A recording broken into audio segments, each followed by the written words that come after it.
Cari telespettatori, eccoci a un'altra tematica sempre molto interessante e molto importante. Siamo in collaborazione con l'FNP CISL, parliamo di divario di genere e povertà di genere. L'abbiamo fatto diverse volte, ma è un tema che secondo me necessita di essere battuto e ribattuto, discusso più volte, perché forse a forza di fare una cultura di genere, di uguaglianza di genere, qualcosa si ottiene. Ma è molto importante poi che lo faccia il sindacato dei pensionati, in modo particolare la CISL ha fatto un'analisi molto attenta di certi elementi, certi valori, perché sulle generazioni che sono un po' più in là nel tempo certe problematiche ancora non sono risolte. E allora Tina Cupani, segretaria generale FNP CISL del Veneto, grazie di essere qui con noi, anche se diciamo la situazione pensionistica è meno peggio di quella che si proietterà un domani, perché un domani... Quella di oggi sì.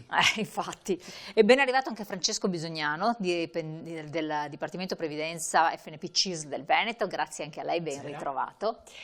Vediamo un po' di inquadrare questa situazione, perché la rendicontazione di genere che ha fatto l'INPS è abbastanza impietosa, vero?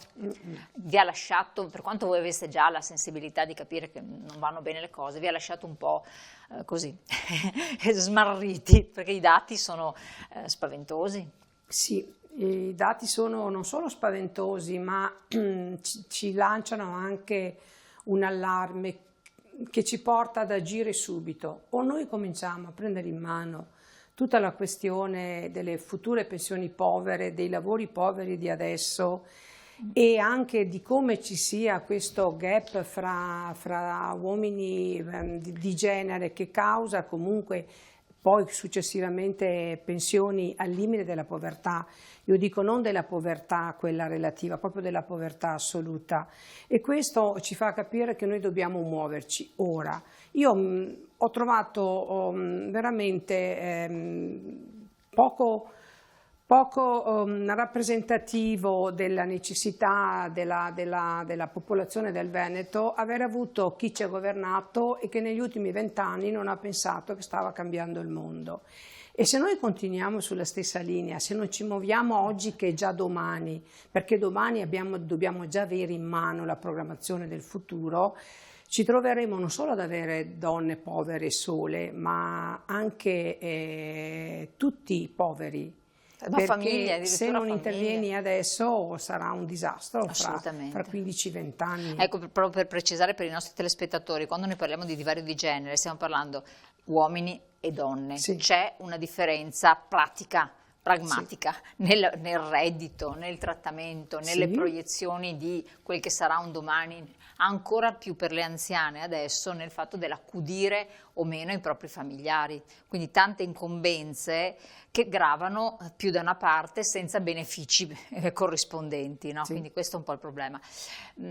Cosa emerge a livello generale in Veneto che secondo lei, che ha anche una visione abbastanza aperta anche al resto del paese, potrebbe differenziarlo, oppure tutto sommato l'Italia è in questa situazione dove c'è un divario importante?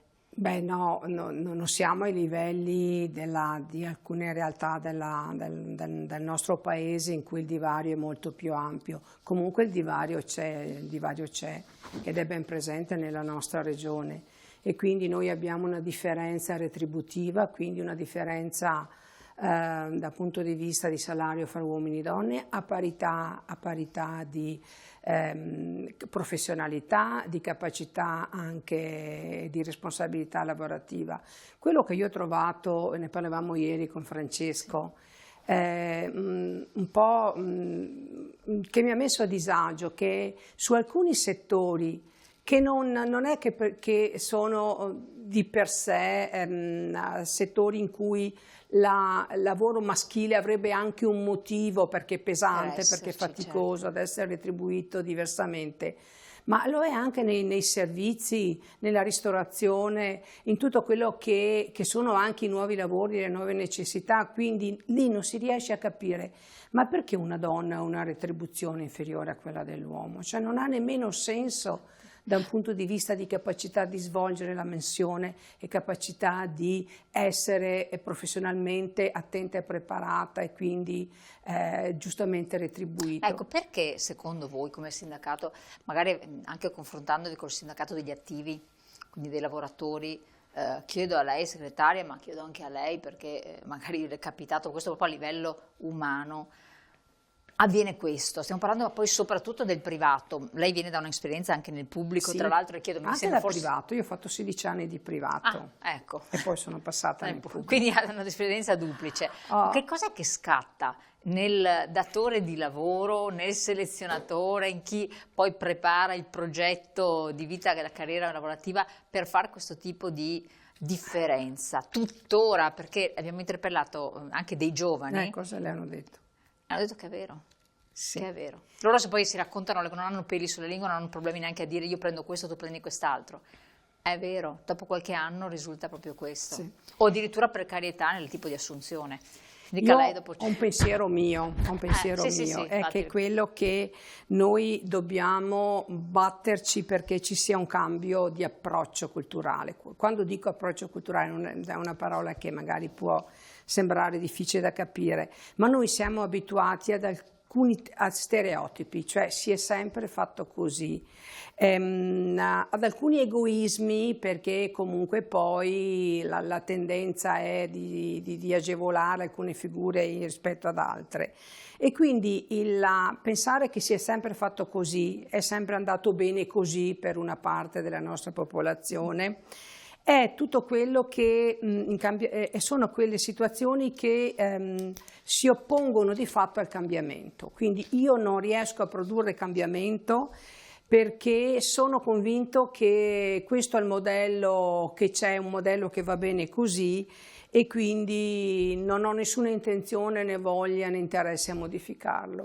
E quindi io penso ai paesi del nord Europa.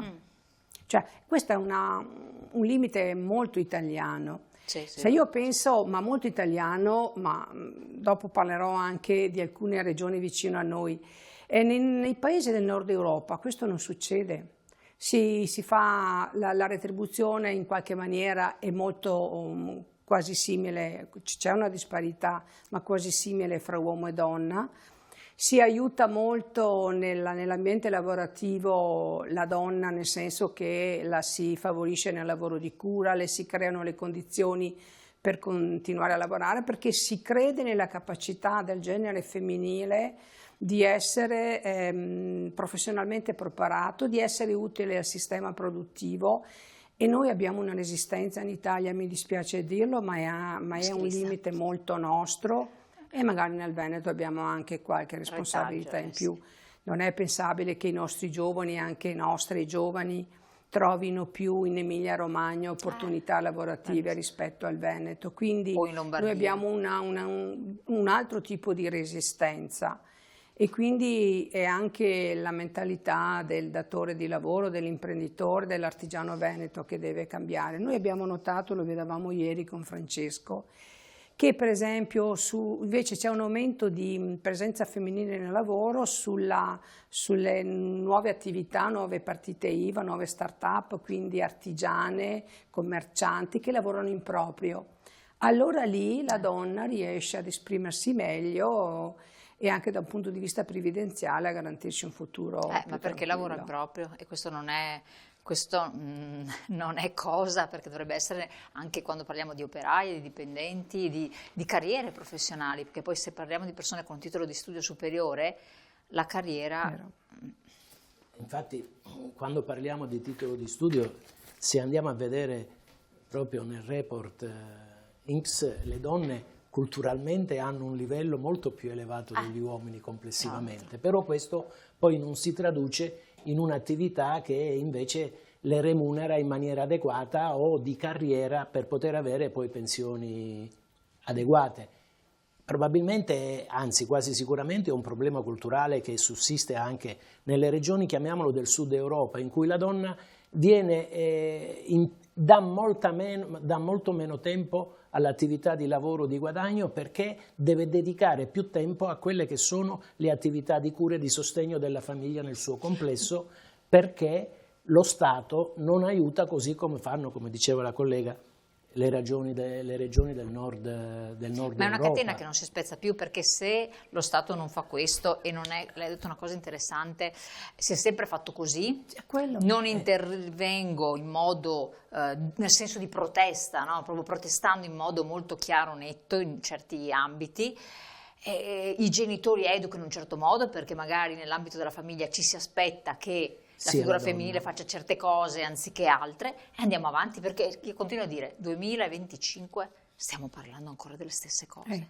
Cioè, c'è una generazione che abbiamo interpellato di studentesse di 24 anni che sono nate nel 2002, 2001, quindi in epoche moderne, dove questo problema non dovrebbe più esserci, e invece lo riscontrano. No, c'è qualcosa che non funziona, giusto? Cioè, immagino anche voi abbiate una famiglia. Chiedo ai nostri telespettatori, analizzate all'interno della vostra famiglia se voi trattate allo stesso modo o siete stati trattati allo stesso modo, maschi o femmine. Ma quando si parla di problema culturale è anche, come devo dire, è anche la politica che non pensa a questo. Io facevo ieri un esempio molto banale. Normalmente la famosa possibilità di andare in pensione come opzione donna, dedicata alle donne, è partita in una determinata maniera, è arrivata al punto in cui le donne non lo usano più, perché invece che premiarle rispetto al fatto che con opzione donna vanno a spendere la propria risorsa umana nella cura della famiglia, nel sostegno alla terza età, a quello che è, invece la politica ha costretto la donna ad avere una riduzione di quello che è l'importo della pensione, che andrà a prendere per tutta la vita. Per tutta la vita, ecco, significa quasi una punizione, mentre invece dovrebbe essere una premialità rispetto al fatto e all'impegno che uno dà a sostegno di tutto quello che è la società, perché l'opzione donna, una donna che cura la famiglia, che cura i genitori anziani, toglie un carico di spesa allo Stato. Allora quel carico di spesa dovrebbe essere dedicato a far sì che quella donna non possa e non debba avere una pensione che oggi come oggi è una delle più povere. Se noi badiamo bene a quello che succederà nel futuro, quando entrerà a pieno regime il sistema contributivo, oggi la politica parla di 1.000 euro per le pensioni minime. Oggi una pensione di vecchiaia in media per le donne è di 1.000 euro, ma è una pensione di vecchiaia con i contributi. Quando il sistema contributivo entrerà completamente in vigore e la retribuzione pensionistica sarà molto più bassa, cosa succederà? Per cui una carriera economicamente debole porterà a una pensione molto più debole. Si discute delle riforme, noi come sindacato stiamo facendo di tutto per fare in modo che si parli di quelle che sono le pensioni future, di quelli che sono entrati nel mondo del lavoro dopo il 96, ma l'allarme è che quelle pensioni, soprattutto per le donne, saranno ancora più basse di quelle che ci sono oggi. Questo è il rischio grosso per la società italiana. No, ma questo infatti è un aspetto che deve far preoccupare, però anche l'altro aspetto che dovrebbe far preoccupare è, da un lato, come diceva, l'opzione donna, che non avrebbe neanche ragione di essere incentivato perché è una vergogna, poi la persona dice tutta la vita si troverà quella retribuzione. Bassissimo. Io ne ho parlato con più persone che l'hanno scelta tempo addietro e non c'era questa piena consapevolezza, perché fai questa scelta in un momento in cui hai l'esigenza, l'emergenza di far fronte a un bisogno familiare. Anche pochi soldi vanno bene, tanto magari c'è il marito, Poi invece quando uno arriva a 80 anni si accorge, e questa è una riflessione che va fatta.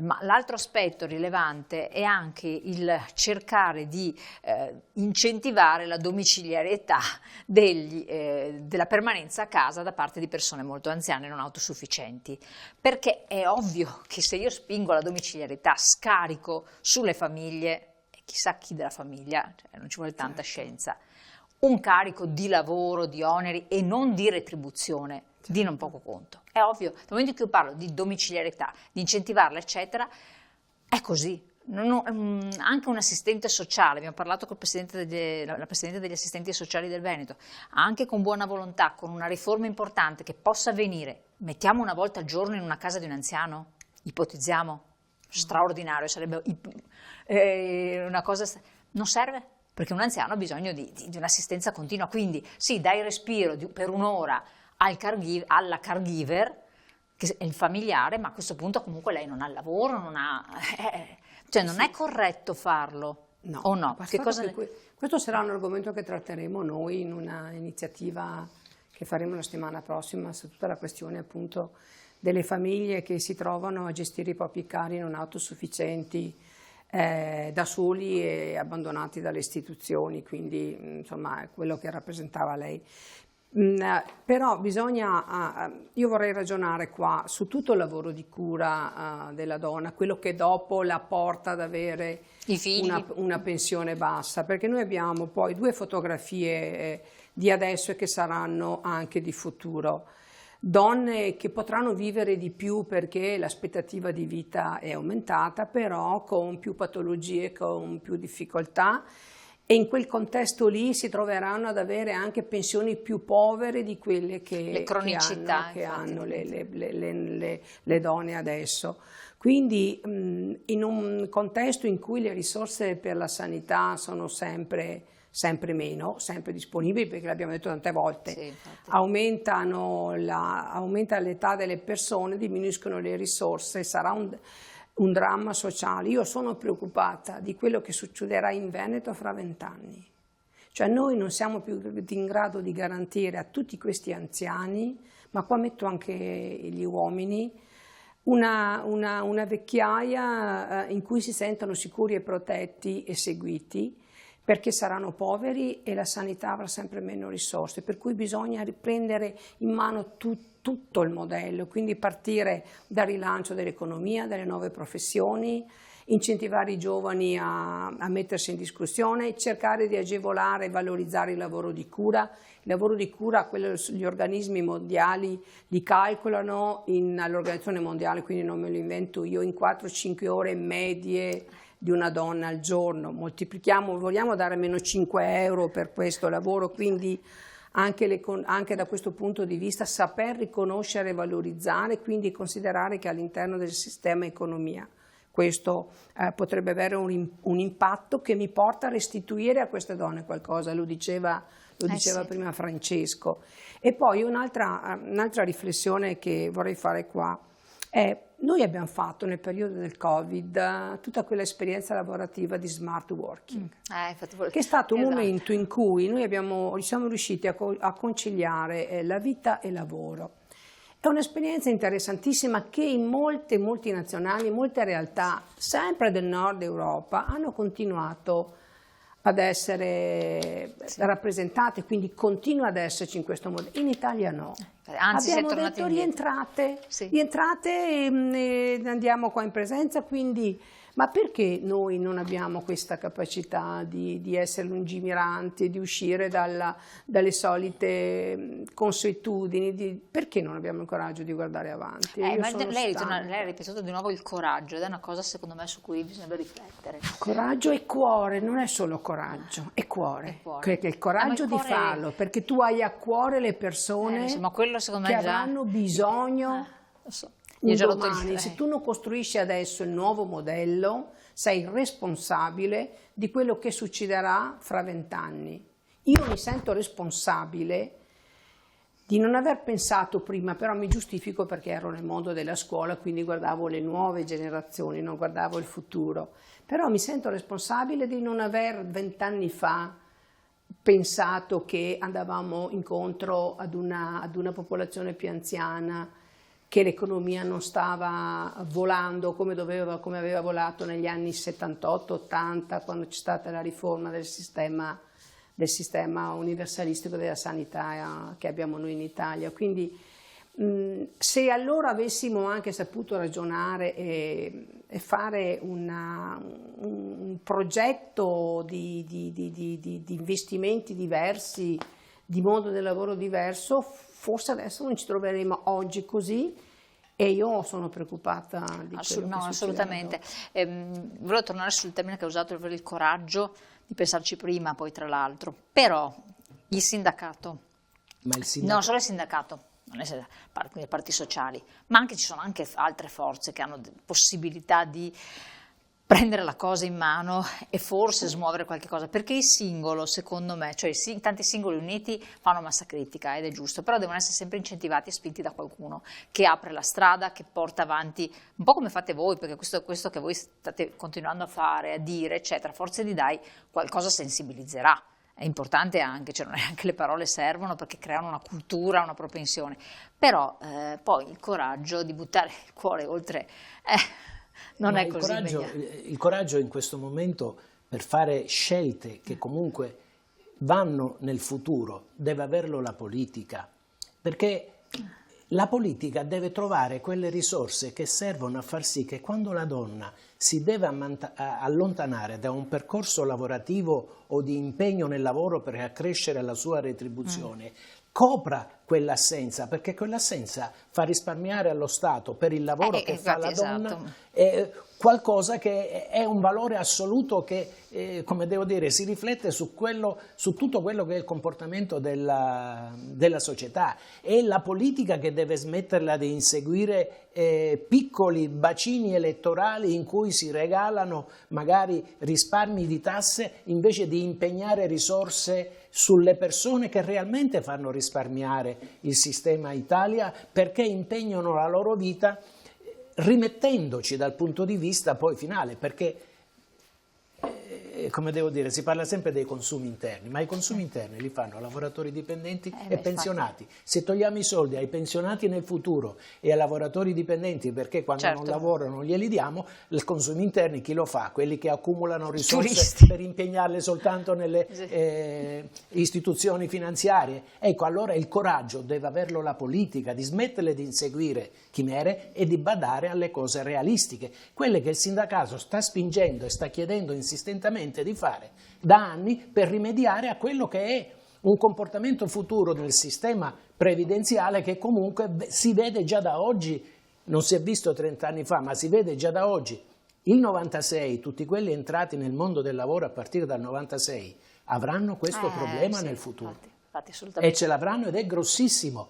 Poi non si può arrivare all'ultimo momento per cominciare a dare regalie momentanee per poter compensare piccole partite che non servono a niente. Bisogna pensare a tutto il sistema. E il coraggio deve averlo la politica. Allora il coraggio deve averlo la politica, però c'è anche un altro aspetto che analizza un altro fronte, io ve la butto lì. Ci sono molte donne ancora in età da lavoro che per una vicissitudine familiare, magari perché i figli, superato il periodo facendo i salti mortali in cui i piccolissimi li hanno comunque affidati ai babysitter eccetera, hanno bisogno di essere seguiti. Adolescenza, prendono strade strane, la mamma diventa molto importante. Sembra assurdo, ma adesso le criticità dei più giovani sono veramente drammatiche per certe famiglie. La madre prende in carico la situazione e lascia il lavoro, o se viene licenziata, perché abbiamo situazioni anche di questo tipo, non si mette in discussione per cercare un altro lavoro, che è un lavoro nel lavoro, perché attenzione che è molto faticoso, quindi non dico che è una colpa, comprensibile, è una 50 anni, 55 comincia ad avere dei problemi, anche perché adesso si diventa madri sempre più tardi, per cui quello che una volta avveniva... E allora anche incentivare queste persone a non commettere purtroppo l'errore di non rimettersi sempre in gioco, perché anche questo è un fattore culturale, cioè l'uomo culturalmente siamo abituati a dire deve trovarsi un lavoro, deve continuare a lavorare, portare avanti la famiglia, ha questa responsabilità anche sociale ed economica. Culturalmente la donna anche no, perché se si prende carico dei problemi dei figli, dei genitori che stanno invecchiando, adesso poi tantissimi hanno genitori ipervetusti, nessuno si sconvolge, nessuno si volta dall'altra parte o recrimina. È anche una cosa culturale di non poco conto questa. Sì, cioè fare una scelta di questo, o la scelta del part-time, che è comprensibile, perché, posso dire, garazon, cioè c'è il tempo, devi averlo per seguire, per dare energia alla famiglia, ma part-time vuol dire... riduzione della retribuzione, per cui di conseguenza riduzione della prestazione. Bravissimo, qua detto solennemente, perché questo non entra in quel momento quando non fa la scelta. Quindi... Ma la riflessione prima che deve mettere in campo una donna quando si trova a dover scegliere è considerare quel momento una pausa del suo percorso lavorativo. Ci sono strumenti che arrivano anche dalla norma, le aspettative, però deve sempre ipotizzare e avere nella testa che chiuso quel periodo lei deve riprendere il mondo del lavoro. Ma forse avete voi un ruolo importante. Ci sono nuovi lavori e ci sono nuove possibilità, voglio dire, però lì noi possiamo in questo nuova visione di lavori diversi inserire sia un aspetto per i nostri giovani. Quando scegliete il percorso di studi, tenete conto che ci sono lavori nuovi, che non sono i lavori classici e che sono molto legati alla silver economy. Noi abbiamo molti anziani, però una parte solo è non autosufficiente. Ci sono gli anziani che stanno bene. Cosa vuol dire lavori legati alla silver economy? Traduciamo per chi ci ascolta che ha qualche anno in più. È lavoro legato alla silver economy e l'età silver d'argento, l'età non della vecchiaia ma dell'anzianità. Noi abbiamo adesso, noi distinguiamo i grandi anziani e i senior, gli anziani che stanno bene, e quindi loro hanno tutta un loro mercato che è i viaggi, che è il benessere, che è la cultura, che è il momento ludico, e che quindi investono anche, economicamente si investono molte risorse, e quindi potrebbero essere nuovi lavori, opportunità di lavoro sia per i giovani che per le donne che escono, che sono fuoriuscite dal mondo del lavoro ma che hanno la capacità, l'intelligenza anche di gestire questi nuovi lavori. Poi c'è tutta la questione del lavoro di cura, che però bisognerebbe valorizzarlo, perché se non viene visto... L'economia, cioè i lavori di cura creano proprio un'economia del lavoro di cura, quindi quando io non ho più il problema mio personale, mi metto in gioco e da questo punto di vista mi metto a disposizione per il mercato del lavoro della cura, e lì è una possibilità anche da un punto di vista economico. Sempre con Francesco ieri ragionavamo, per esempio, tutti hanno notato che c'è un aumento nel percorso degli studi per veterinaria. Allora, tutti quanti ormai abbiamo capito che gli anziani si fanno, hanno molta attenzione nei confronti degli animali, quindi anche questa è una nuova branca all'interno della quale si possono inserire. Assolutamente sì. E quindi bisogna anche cercare i nuovi lavori. Ci sono giovani che tornano alla terra, molti giovani che tornano alla terra, quindi cominciano chilometro zero ad inserirsi in gestioni di questo tipo. Quindi bisogna anche non pensare al manifatturiero come l'unico spazio del lavoro, bisogna pensare molto ai servizi, però all'interno di tutto il mondo dell'economia dei servizi pretendere ed esigere di essere, dal punto di vista economico, retributivamente riconosciute tanto quanto gli uomini, perché non c'è motivo per cui ci sia una differenza. Assolutamente, ma questo è un aspetto molto importante. Però anche noi dobbiamo tirare fuori. Infatti volevo chiedere un po'. Io da giovane ero molto battagliera e vedo molte nostre giovani capaci, preparate, molto più fragili, non lo so, io ogni tanto dico non so se la colpa è anche nostra. E allora? E me lo domando, in cosa abbiamo sbagliato? Perché diciamo che ma stavo parlando con vari esperti, psicologi eccetera, dice che i genitori attuali, che sono quelli che hanno 40-45 anni, quindi hanno i bambini che sono un po' cresciuti, sono troppo amici dei propri figli, non sono figure autorevoli, tanto meno autoritarie, si comportano molto in modo friendly ma senza dare un esempio proprio di autorevolezza, di figura forte a cui appoggiarsi, ma solo di prendersi sempre carico, cura, coccolarli, cioè non li preparano alla vita. Il risultato è quello che vediamo, in fin dei conti. Ma allora, il sindacato, adesso lo chiedo prima a lei, dopo a lei segretaria, che cosa si aspettano le cittadine e i cittadini che possa fare realisticamente il sindacato, e che cosa voi riuscite a fare, oltre che parlarne giustamente, che è già una cosa molto importante, poi un tempo non se ne parlava neanche, attenzione, anche questo. Secondo lei che cosa si aspetta? Quello che noi dovremmo fare è che nella comunicazione dovremmo proprio dare questi dati, cioè far capire rispetto a quelle che sono le scelte dei ragazzi che magari non transitano tramite la famiglia, e probabilmente la scuola gli indirizzi non li dà nella maniera giusta oggi come oggi. Ma l'esempio classico, come si diceva prima, se io vado ad analizzare il dato del tasso di occupazione a 3 anni dalla laurea di chi si è occupato in sanità oppure agroveterinaria rispetto a chi invece fa economia e scienze giuridiche, lì è un tasso di occupazione che supera il 90%. Sulle scienze giuridiche alte è un tasso di occupazione che resta al di sotto del 70%. Allora far capire e dare gli indirizzi giusti a quelli che può essere lo sviluppo durante la scuola, gli indirizzi da prendere rispetto al corso di studi. Il sindacato lo fa perché comunque partecipa nelle discussioni di carattere generale, ma io ritorno a dire che la politica si deve occupare di queste cose, non deve parlare soltanto del decentramento, che è una cosa che riguarda la Sicilia piuttosto. C'è una responsabilità di indirizzo della nazione, non di sviluppo soltanto delle attività che riguardano quel singolo settore o quella singola regione, perché lì si può sviluppare più ricchezza. È solo la ricchezza comune che poi crea la ricchezza diffusa. Certo. Siamo in chiusura, segretaria. Un messaggio, perché adesso chi ci ascolta non sono i ragazzi per lo più, sono persone che hanno una certa età, sono i famosi genitori, sono i nonni. Quindi sono quelli che possono veicolare un messaggio di salto di qualità, oppure può, quello che lei dice, che ha detto, che avete detto, entrare e far riflettere, perché quello che noi vogliamo in generale, esatto, che già sarebbe una cosa importante. Una volta è venuta una segretaria di un sindacato e ha detto, caspita, che si occupava proprio di disparità di genere, ho fatto un'azione nei confronti di mio figlio che è chiaramente di disparità di genere, ma l'ho fatta senza neanche pensarci, me l'ha fatto notare mio figlio.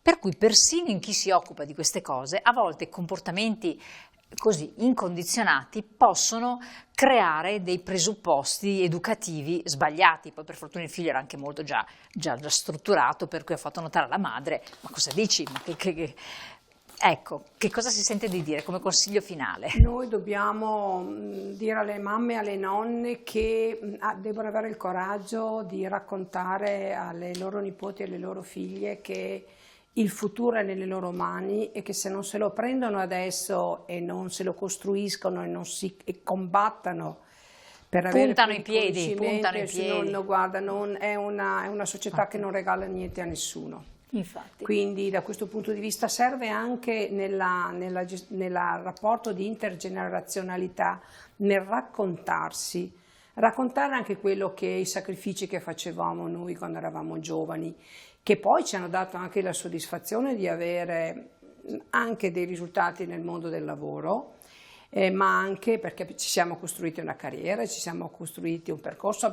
Io mi ricordo, insomma, le ragazzine da 14 anni fuori delle fabbriche che facevano i picchetti, non facevano entrare nessuno e combattevano per la dignità del lavoro, per il salario. Dobbiamo tornare lì a combattere per il salario, dobbiamo farci forza, dobbiamo essere in prima fila e dobbiamo farlo noi, nel raccontarlo ai nostri figli e ai nostri nipoti, perché altrimenti il futuro che avranno davanti è un futuro che non darà soddisfazione né tranquillità. Assolutamente.